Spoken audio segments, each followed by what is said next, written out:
La journée mondiale de la métrologie est célébrée aujourd'hui 20 mai.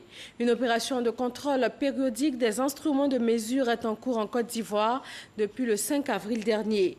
Les agents du ministère du Commerce s'assurent que les instruments de mesure donnent le prix juste et aussi le poids réel. Jean-Luc Bongbo les a suivis sur le terrain, son reportage. Nous sommes à Trècheville.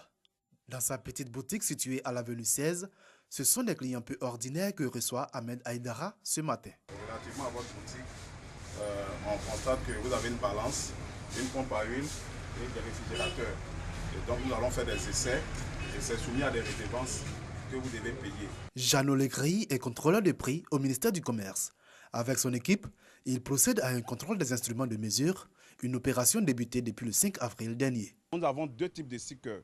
Le sticker vert pour dire que l'instrument est exact et le sticker rouge pour dire que vous devez aller réparer votre instrument et revenir faire la vérification. Les instruments de Ahmed Aïdara, eux, sont déclarés conformes. Une conformité certifiée par la pose de cette étiquette verte. C'est très important pour nous parce que nous n'avons pas le matériel pour vérifier les appareils que nous avons, comme les réfrigérateurs, comme les pompes, comme les bascules. À chaque moment, quand ils nous font la visite périodique, ils nous mettent les points à faire, ils nous donnent des recommandations. L'équipe de Legris poursuit sa tournée.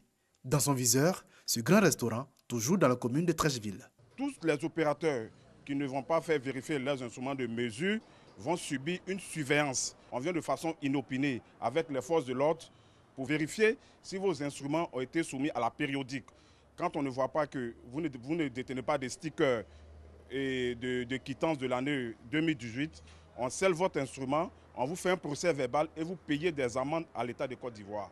L'opération de contrôle périodique des instruments de mesure concerne tous les commerces ouverts sur toute l'étendue du territoire national, comme ce grand supermarché en zone 4 à Magori. C'est une autre équipe de contrôleurs qui est à la manœuvre. Quand ce contrôle n'est pas fait, on ne sait pas si la balance est bonne ou pas. Et ça ne permet pas de savoir si l'opérateur est viable ou pas. Il peut être de mauvaise foi et vous donner la quantité qui ne correspond pas à la quantité demandée ou achetée. Vérifier la fiabilité et la conformité des instruments de mesure utilisés dans toutes les transactions commerciales, mais également renforcer la confiance entre commerçants et consommateurs. Tel est le but de cette campagne qui prend fin le 5 août prochain. Il faut rappeler qu'en 2017, ce sont plus de 130 000 instruments de mesure qui ont fait l'objet de contrôle. 308 parmi eux ont été jugés non conformes et retirés du marché.